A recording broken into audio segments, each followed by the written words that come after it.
আসসালামু আলাইকুম। দেখেন, আমি প্রবাসী একটা মেয়ে। অনেক কথা বলে আপনাদের মাঝে আমি ভিডিও ছাড়ি। আমার কথার ভিতর ভুল হতে পারে। আমি কোনো হাফেজা না। আর তারপরে একটা কথা কি, প্রত্যেকটা মেয়ের সংসার জীবন ছাড়া কেউ কখনো দাম দেয় না, সম্মান পাওয়া যায় না। আর আমি জোর করে কারোর কাছ থেকে সম্মান পাতে চাই না। তো সব মেয়েরা চায় যে আমি সুন্দর একটা সাংসারিক হই। তো আমার মনেও এরকম একটা চিন্তাভাবনা, আশা ভরসা ছিল, এখন আর নাই। আমি অনেক টেনশনে আছি। তো যাই হোক, আপনারা সবাই আমার পেজটারে ফলো দিয়ে রাখবেন। আমার ইউটিউবে যদি ভিডিওগুলো দেখেন, ইউটিউবে একটা সাবস্ক্রাইব দেবেন, একটা লাইক দেবেন। আপনাদের সাপোর্টে, আপনাদের ভালোবাসা আমি এগিয়ে যাব, ভালো ভালো কথা বলবো।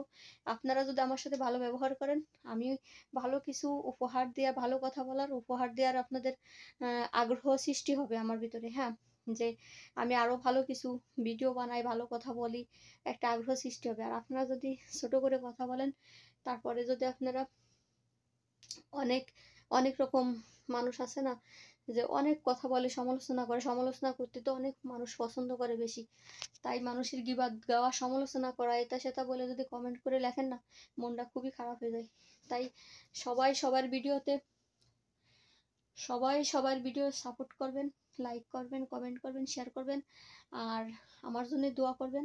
আমিও আপনাদের জন্য দোয়া করি। আমি আপনাদের সাথে ভালো ব্যবহার করতে চাই। আপনারাও আমার সাথে অবশ্যই ভালো ব্যবহার করেন।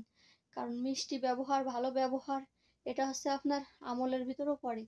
তাই আপনারা সবাই সবার সাথে ভালো ব্যবহার করবেন। আর সব মানুষই মারা যাবে, ব্যবহারটা থেকে যাবে। কার ব্যবহার কতটুকু ভালো ছিল, সেই ব্যবহারটা কিন্তু থাকবে। তাই কারোর মনে কষ্ট দিয়ে কথা বলার দরকার নাই। সবার মনে উম ভালোভাবে কথা বলবেন, যে মনে একটা প্রশান্তি পায় আপনার সাথে কথা বলে। এরকম ব্যবহার করবেন। একটা সালাম দেবেন মিষ্টি হাসি দিয়ে, মুচকি একটা হাসি দিয়ে, যারে তারে দেখলে, মুসলমানদের দেখলে সালাম দেবেন, যে তো আপনার ব্যবহারে সে সন্তুষ্ট হয়ে যায়। খুশি থাকে আপনার ব্যবহারে। এমনকি আমিও যেন খুশি থাকি আপনাদের ব্যবহারে। তো সবাই ভালো থাকবেন।